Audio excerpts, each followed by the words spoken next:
I hope it stays that way and does not slide into the gridlock that characterizes Kampala on a day like this. But again, schools are beginning. You cannot actually count on that. So please ensure that you are in the know. Time now for the Kickstarter, a discussion where we shall be looking at the topical issues and the aspects that have been trending over the last few days. We are looking at what particular fault lines could be emerging in Uganda's diplomatic posture. This is on account of what is the latest spat between the Uganda People's Defense Forces and the European Union, particularly the Federal Republic of Germany, where the envoy in Uganda here, Matthias Ashore, has been accused by the military of engaging in subversive activities, and to that effect, a statement was issued by the acting director public information at the UPDF, that is Chris Magezi, that I must be very specific, the UPDF had suspended cooperation, military and aligned activities on account of the same. Where does this leave the country? But most importantly, how do we move forward, especially when it comes to conflict resolution?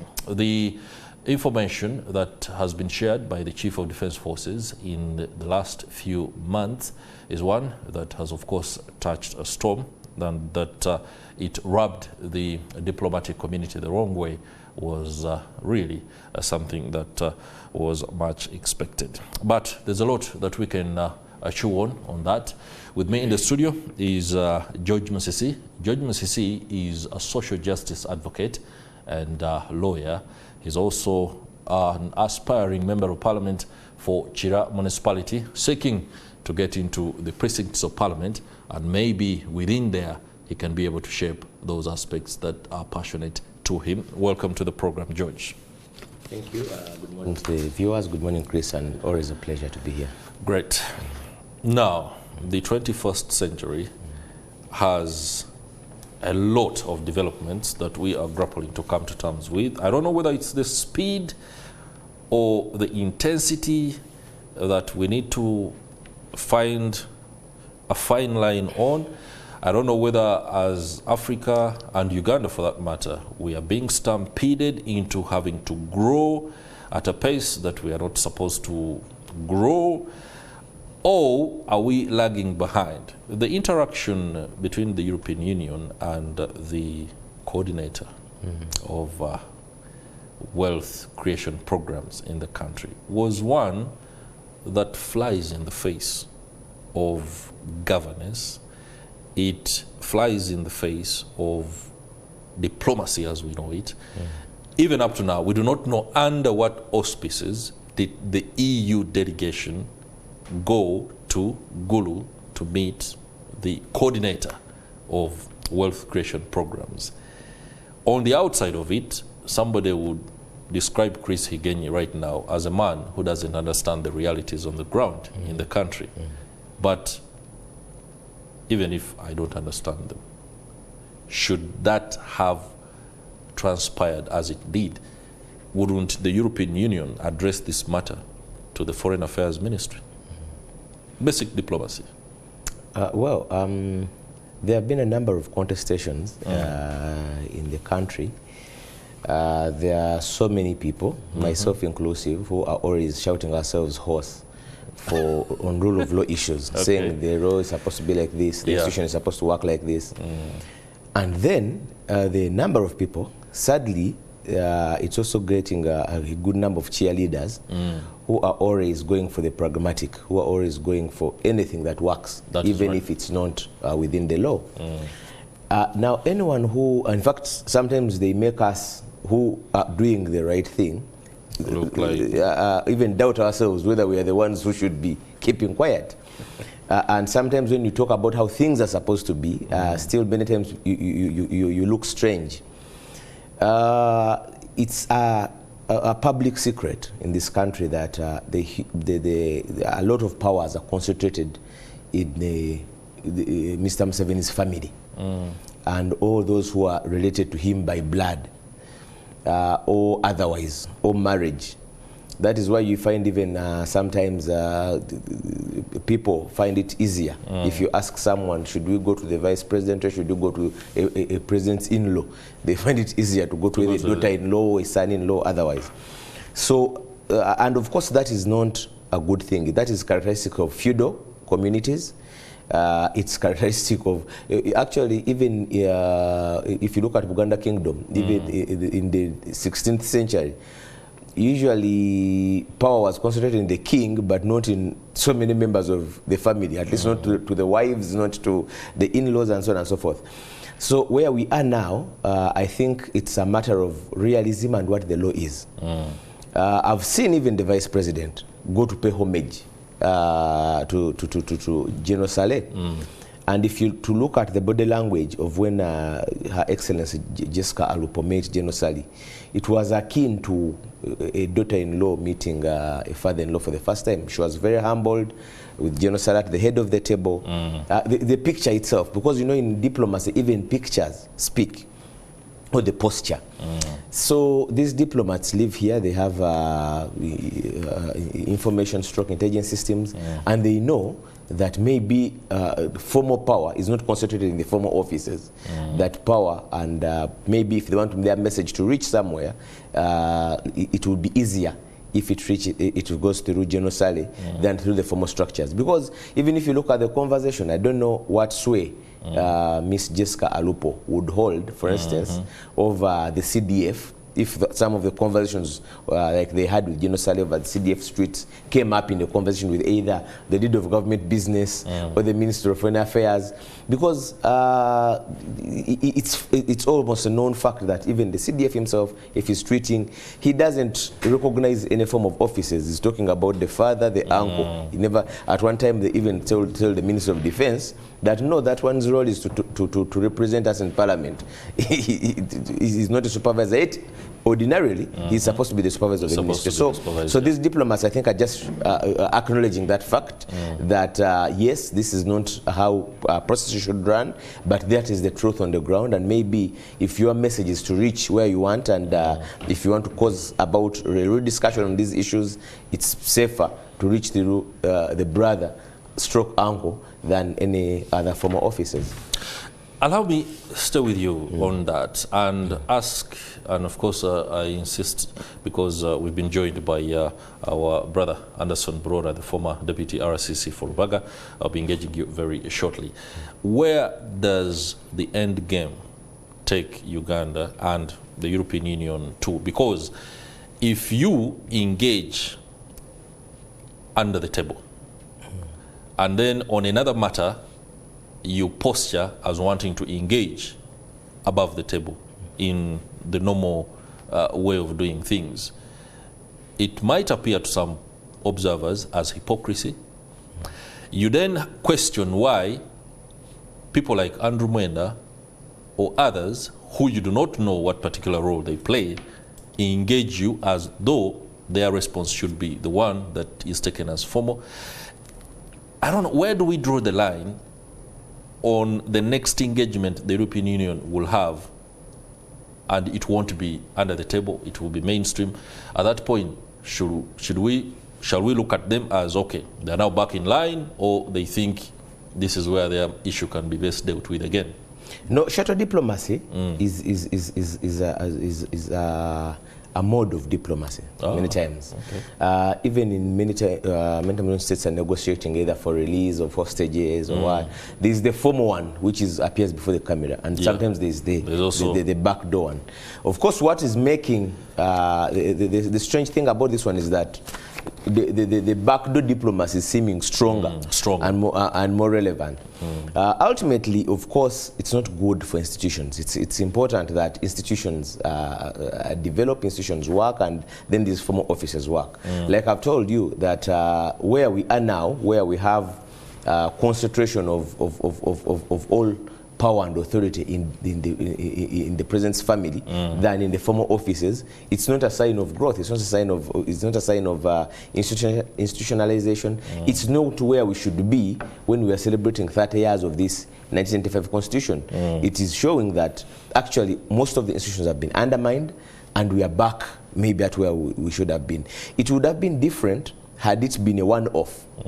It's wrong if it's becoming, because even if you look at the fallout from that meeting that is happening, it's sending a more stark reality that actually most of these offices don't hold any value. Yet just yesterday or the other day, so UPDF announcing that you are cutting off any form of cooperation. Now that is not ordinarily under the law, should not be a matter for the UPDF. For the army. It's not even for the Ministry of Defense. But if it's happening because it's a realization that it doesn't matter. The orders are not from the Ministry of Defense and from the Foreign Affairs Minister. They are from the father. They are from the president. And like the CDF has made it quite prominent that he only responds to those two. Interesting there. Anderson Brora, welcome to Morning at NTV this morning. Thank you. You find us at a stage where we are trying to make sense of the diplomatic endgame, especially in light of what happened in that meeting between the European Union and the coordinator of wealth creation programs in the country. I insist because that is the formal designation that we know of. The fact that the good general has positioned himself as a power center on his own is also something I cannot overstate. But in light of that, we must be able to address the matters as they are. The feedback that is coming through, especially with regard to the conversations and what happened thereafter, is not really stuff we can write home about, especially on X. Ugandans have been weighing in on the reaction of formidable public relations experts and spin doctor Andrew Mwenda on exactly how he handled himself from that. It is also something that emboldens the reactions of those that think that the Western governments are often overbearing in how they deal with African governments. Those are all questions I can pose to my friend Anderson Brora. In light of what is now a fallout, what is your take on these matters? And do you see this as the latest vindication of many analysts in this country who have grown dismayed at the fact that now power is held centrally within the first family? So what exactly are we discussing? We are discussing the diplomatic fallout as a result of the meeting between the European Union delegation and the coordinator of wealth creation operations or programs within the country. I think we shall miss a point if we want to entangle everything and discuss it at the same time. And we shall miss what exactly to discuss. And that's why I asked you, what exactly are we discussing? Are we discussing Saleh? Are we discussing the role of Saleh? Are we discussing the diplomatic ties? Are you now the producer? What are we discussing? Because they are all issues all together. Yeah, when you say, can we discuss Saleh? Can we discuss the coordination of work programs? Can you disentangle those aspects from and compartmentalize them? I think it takes two to tango. The fact that there is a role and it is being discussed at different centers is an explanation that it has not started from there.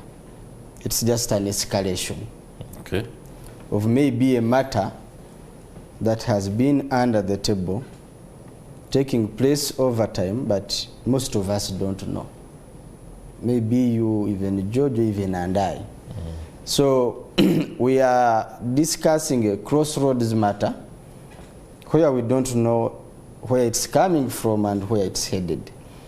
And that's why I'm saying let us disentangle this and discuss one by one. Maybe we can ask ourselves, why did it end up in Gulu? According to what you have seen in the media, it's as if the EU or this delegation requested to meet Saleh. And according to what I have also read, it's as if there were agreed positions for this meeting. And to me, the center of it all, others can be inconsequential. They can be, but they cannot be of that serious issue. For as long as there are 1,000 ways to skin a rat. The whole point is the rat skinned? How it has been skinned can be a matter of discussion later. But the rat is skinned. Couldn't you keep it to a goat? So, first of all, yeah. I think I want to focus on the diplomatic ties. To begin with, it is wrong also. You see, these missions, embassies, ambassadors, consulates have different roles they have to play, designated roles, known to all. And since when did the diplomatic relations of a country become political engagements? When did the ambassadors and embassies become head boys or headmasters and supervisors of foreign politics? That is a center we should look at. We should interest ourselves in. When did they become... Be very clear about that. Yeah, that's what I am trying to explain. When did they become political supervisors of foreign countries? When did they become influencers of their supposed human rights, of their supposed political interests in influencing political matters? And that is where the issue is coming from. The fact that now, I think maybe MK has been able to be bold enough and tell them, no, you have done it enough. You see, every consulate or every mission or embassy, we agree there are issues. Political ties between both countries, economic ties for both countries, maybe also sometimes cultural, discussing here and there. But when an ambassador becomes a supervisor of political interests of that very country, not even their mission, their countries where they come from, then it becomes an issue. And that's where we are finding it hard that I don't want to rely on this, what they call leaked, but I have been privy to some of this information where these embassies are facilitating regime change. They are facilitating changing governments.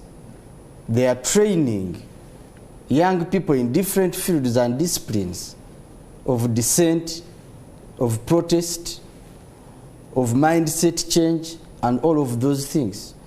In the previous elections, I was privy to participate in a number of things. And that's why, for me, I have always advocated that these young people should not be imprisoned. They should just be rehabilitated, because they have been lured into something. You heard the other day when Chiza was discussing, I think it was it NTV Kenya or Citizen, something like that. Chiza Aaron. No, Winnie Byanyuma. And he was said that my husband was lured into. If at a status of Kiza Besigye can be lured into something he doesn't know, it means so many things have been happening. Just as you said, there are things that are under and above. In this diplomatic role, we need to look at those things that are under that we don't know, but they are taking place. The fact that the UPDF can come up, whether wrong or right, the UPDF can come. I don't think my brother George is more qualified to and so abreast to the information that is taking place than the UPDF, which has a whole unit of intelligence, which has other collaborators that it shares information with, which has the infrastructure and machinery to distinguish between information and intelligence. So the fact that the UPDF comes out to distance itself from some of the activities that are being conducted by these ambassadors and consulars, then it means that there is something that is taking place. And I don't know why we are not interested in knowing that thing. What you're effectively saying... let me hold on. So, you have seen these ambassadors. Yes, I am hoping, but what is the role?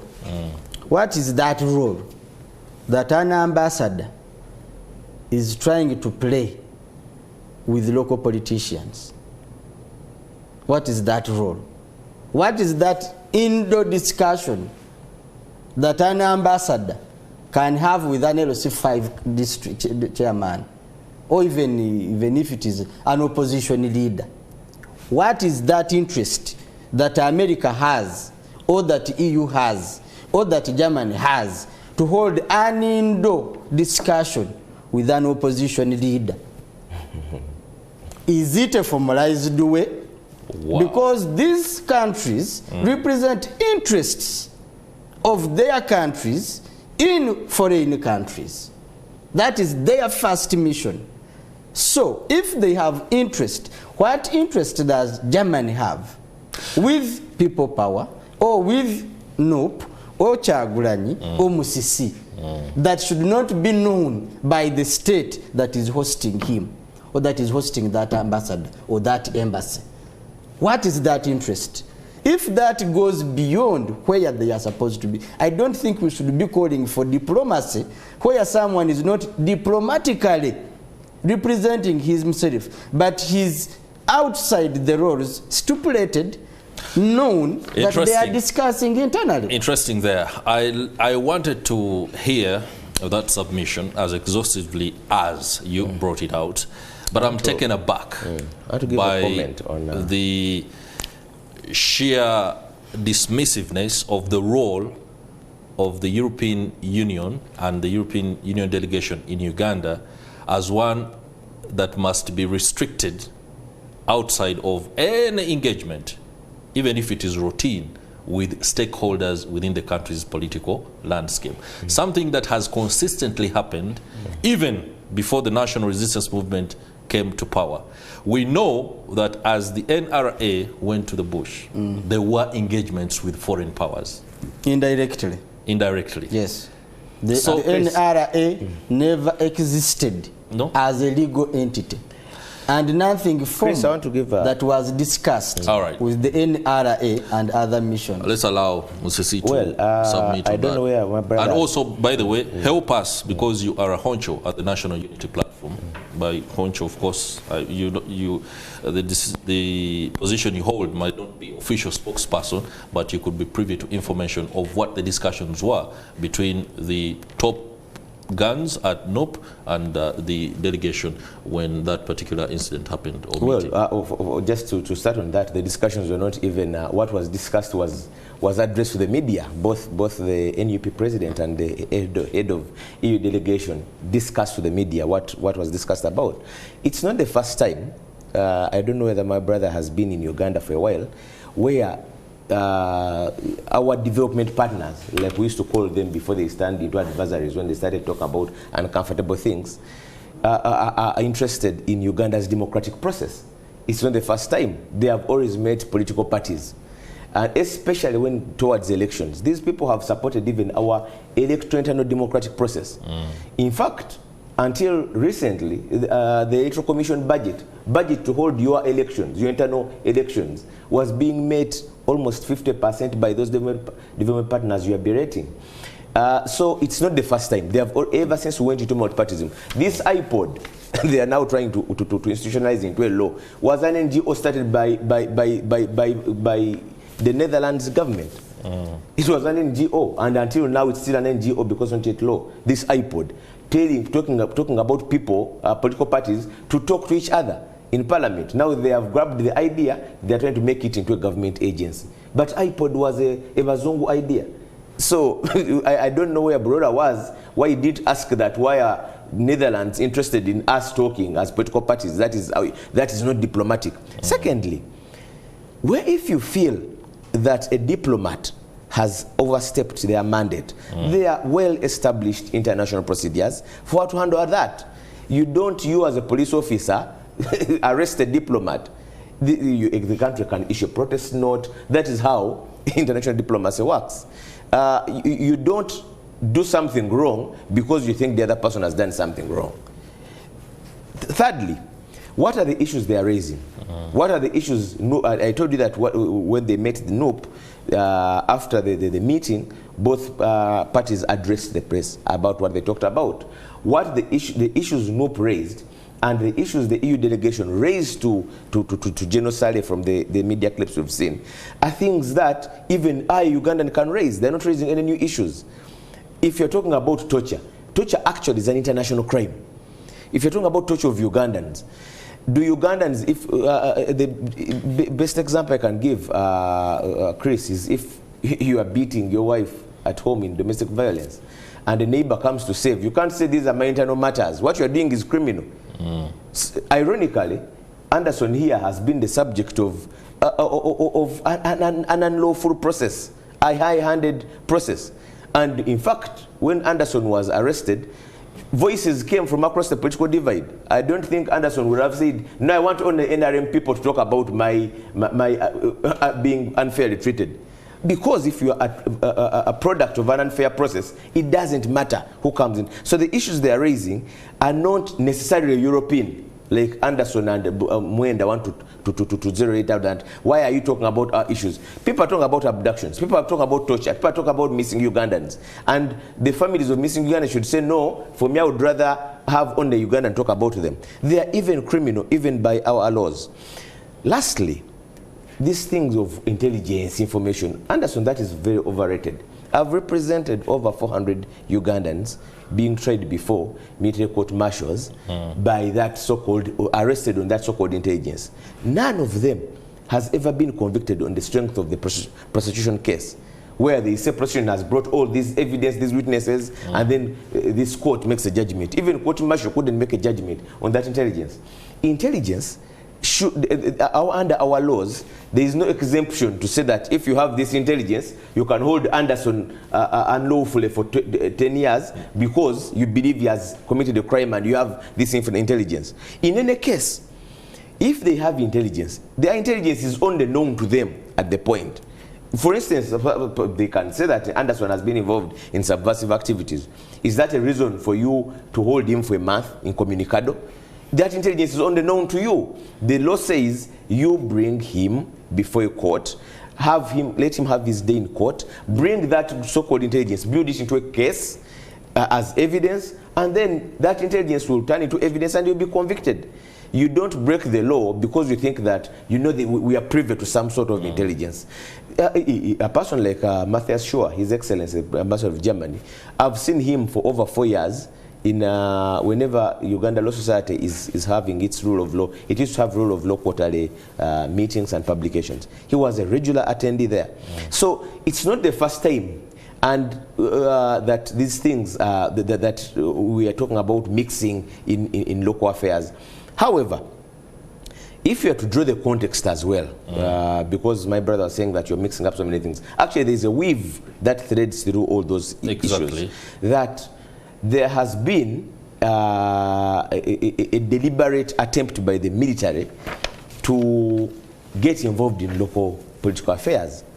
You've seen military officers talking about, in partisan politics, even saying that NOP will not win. NOP will not win in the next election, coming from an army officer who actually shouldn't be involved in partisan politics. However, let us assume that there are some, you have a legitimate case against any person in NOP. Arrest them, treat them under the law, charge them formally, bring that intelligence, if it can be converted into evidence, in court. You do not break the law, you do not torture people, and then you say that no, we are privy to intelligence, and then that person is Germany, should not. Even this, the fallout you're talking about, there is a manner in which it should be handled under the diplomatic protocols. It's not for the army officer or the Minister of Defense to say that this German officer. No, treat them under the diplomatic channels. The absence of detail on these alleged activities or engagement in subversive activities is what is disturbing. And within diplomatic circles, the option was there for a letter of recall that can be written, and then the ambassador is either moved back to Germany or addressed in a way that it ought to be addressed. Why do you think the military, or if that the intelligence they are acting on is anything to go by, is able to monitor an ambassador attending meetings, indoors, meetings that are not official, but is only concerned or tipped to act when that ambassador undertakes a meeting that is public, that is official engagement? Wouldn't the military, and indeed the government for that matter, use the already existing evidence of indoor clandestine meetings to condition a letter of recall from Berlin? Well, I think that is the role of Foreign Affairs and the government of Uganda to reach that level of maybe recording an ambassador or having a discussion at that level. Yeah. And I don't think UPDF suspending its cooperations with the German government calls for the recall of the ambassador. It is just limiting their participation and collaboration with some entities in the country. Because there are Germans in Uganda who need to be facilitated to stay in Uganda.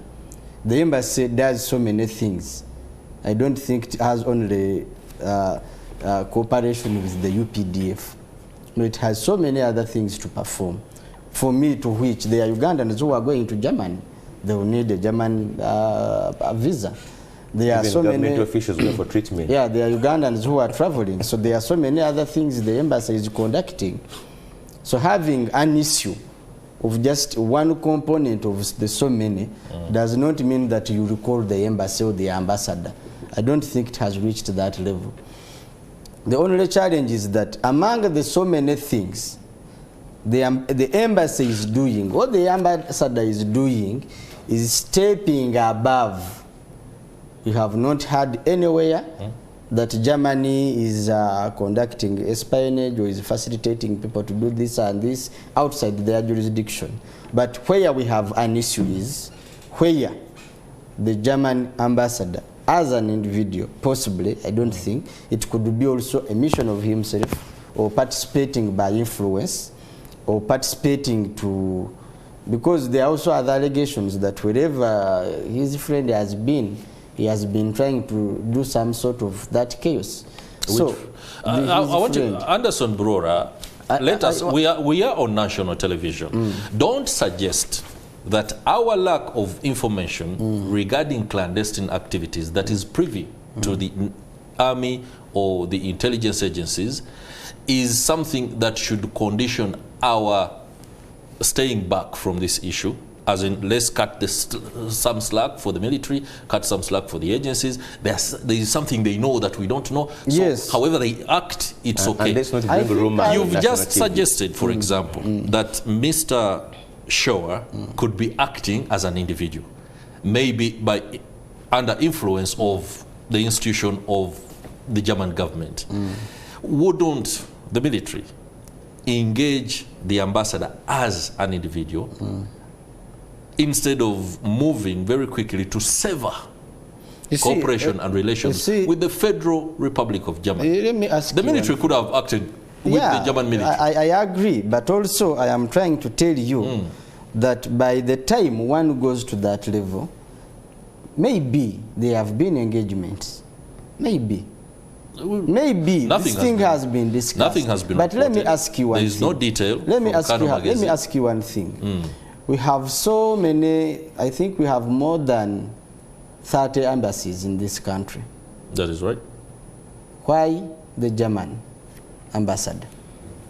Why not others? We have so many discussions on so many different things, bilateral, geopolitical, what and that, trade, etc. Why is this particular person Are you suggesting that should be reason enough for us to believe no, that I am trying to ask you. Because out of many, I am trying to ask you to think outside the box. No, let's not. I am imploring you to Anderson, think. Bro, Secondly, I want us to be very clear, and I want us to I think none of us here will be clear. No, I want us to be respectful. Anderson brought rumors on national TV. To the thinking These are facts. Okay. These are facts. You know? These are facts. And I don't want you to sit here and think that this person who suspended their cooperation is insane. That they don't know what they are doing. And we are here trying to think that we think more than they do. No, that is also wrong. What I am trying to tell you is we have so many things that are taking place at the same time. All of these people here are doing so many things at the same time.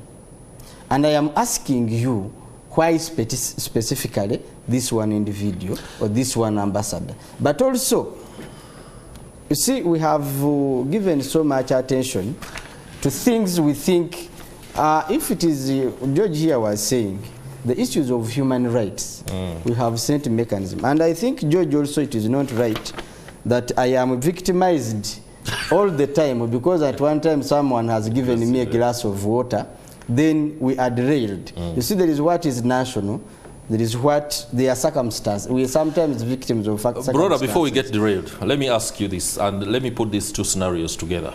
We have incidents where Ugandans have been abducted arbitrarily and taken, literally disappeared. Yeah. And the question often asked by the military, I remember hosting General Kulaije one time, and he asked the question, Chris, why within a community, a trading center, should the drone come and pick out one individual and not the entire trading center? Don't you think we are acting upon good information that we have regarding evidence of activities that could be, subversive? This is the same scenario we are facing here.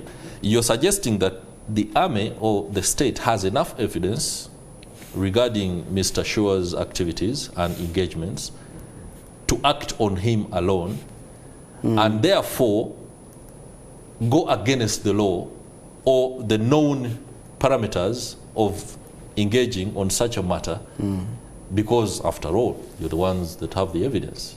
We are acting on something. How can we move like that? That alone is unlawful. Shouldn't the military have addressed Mr. Shua, the ambassador, summoned him? We always summoning people to whether CID or whatever. He could have been summoned to Mbuya and asked questions. No, did the army have to wait for his engagement with the National Unity Platform for it to see that the evidence has all of a sudden become substantive enough to act on? Well, you see, the disadvantage we have is that the Uganda government and maybe the intelligence services pick information, act on it without explaining, without explanation, but they solve a problem. Secondly,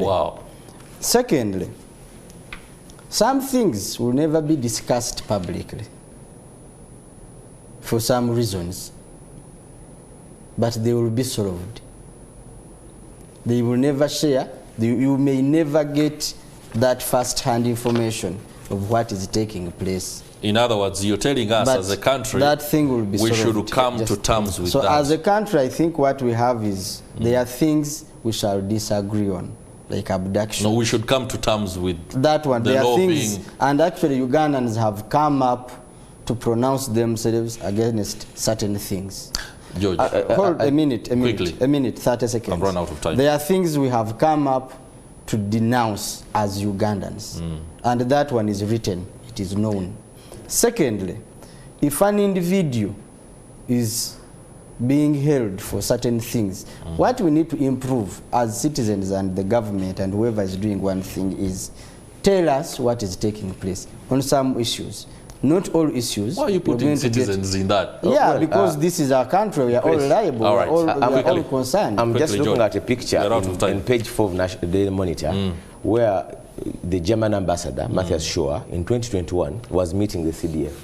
Anderson was saying, under what law do they meet the local politics? Under what law does an ambassador meet a CDF of a country? No, but the CDF is diplomats work with Ministry of Foreign Affairs. Position. No, but so is a formalized LC5 position. chairperson is not a formalized position. No, what you I'm saying, a national platform is not a formalized position. CDF, what I'm saying, what is it, a chairperson is not a formalized position. Can be anyway, you involved listen. in certain you listen matters. That meeting, Mr. Shaw was invited to tour the General YK Museveni building, the SFC headquarters.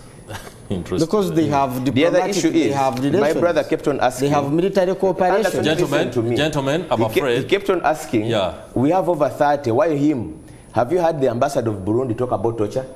Have you heard the ambassador of China talk about torture? It's him because he has spoken out. That's why he's being singled out. Have you heard him being singled out prior to the Gulu meeting? Many thanks. Anderson Burora, many thanks for the discussion. I hope we can engage further, especially on this particular matter as the days go by. We shall, of course, be bringing you a lot more perspective on what will transpire, but most importantly, what the diplomatic posture for the country will shape out in the days to come. That's it for the Kickstarter discussion. Please do stay with us. We shall be talking engineering challenges in the country and how best we can also begin to address those ones in their own stead. Stay with us. We'll be right back.